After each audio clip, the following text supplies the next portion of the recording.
السلام عليكم ورحمة الله وبركاته. عاملين ايه حبايب ام مروان؟ غبت عليكم شوية، انا كنت تعبانة شوية، عندي برد جامد ومرضتش اصور بقى عشان صوتي وكده. عاملين ايه حبايب ام مروان؟ تمام. النهاردة بقى هعمل لكم تومية سهلة وبسيطة وما فيهاش اي حاجة بدل ما تشتروا من بره. ناس كتير بيطلبوها، قلت اعملها لكم سهلة وبسيطة جدا وما فيهاش اي حاجة. معانا تلت كوباية من النشا ومعانا كوباية مية. دول هنعملهم الاول على البارد، نقلبهم مع بعض وبعد كده نولع عليهم البوتاجاز. تلت الكوبايه بالظبط، ومعاكي كوبايه ميه اهي كامله. هنقلبهم حلو الاول على البارد عشان النشا ما يكتلش معانا. بعد كده نولع عليهم بالراحه، يعني على نار هاديه برضو، نار هاديه. ولعت اهو البوتاجاز، وما تسيبهمش تقلبيهم كده، هما في ثواني بيتعملوا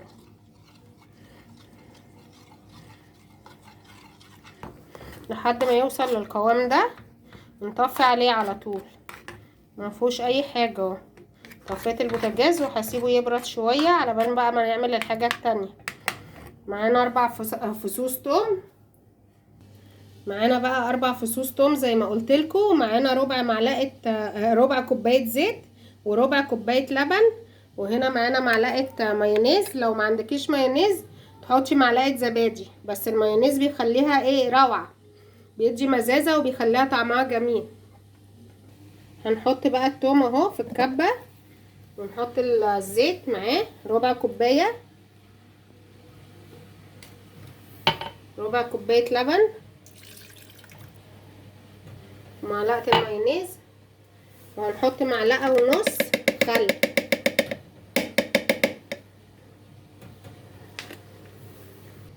اهو معلقه ونص خل حطيناهم، وهنضربهم بقى حلو في الكبه عشان لما التوم ده يتفرم كله يبقى خلاص كده.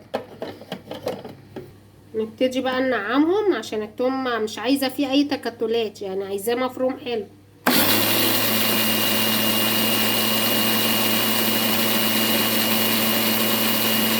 بصوا القوام بتاعها تقل، ولسه ما حطيناش النشا على فكره اللي احنا عملناه، بس لسه برضو هضربها تاني عشان التوم لسه فيه حتت، يعني عايزينه مفروم جامد.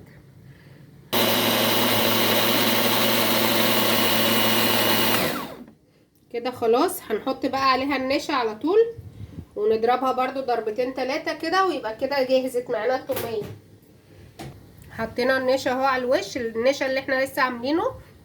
هنضربهم بقى مع بعض ضربه حلوه وبعد كده تبقى جهزت خلاص. نضربهم ضربتين حلوين.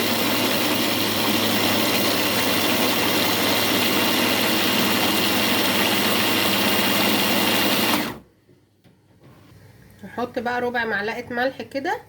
هي كده بالصلاه على النبي بقت روعه. اللي ما اشتركش في القناه يشترك ويفعل زر الجرس عشان يوصله كل جديد، ويا ريت تعملوا كومنت حلو كده شبهكم. بصوا بقى القوام بتاعها بالصلاه على النبي. احنا بنجيب الاكل من بره عشان التوميه والحاجات اللي هما بيعملوها دي، وهي اصلا ما فيهاش اي حاجه. بالصلاه على النبي هتعمليها في بيتك على سندوتشات بطاطس، هتحطي على سندوتشات شاورما اللي هي فراخ او لحمه، والولاد هيحبوها جدا وهيفرحوا بيها. بصوا بالصلاه على النبي القوام بتاعها على الجمال والطعم روعه، بسم الله ما شاء الله.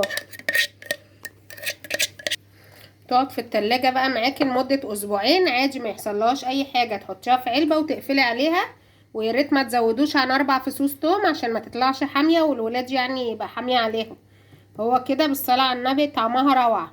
جربوها بقى، ولو عجبتكم دعموني بلايك حلو شبهكم كده. والسلام عليكم ورحمة الله وبركاته.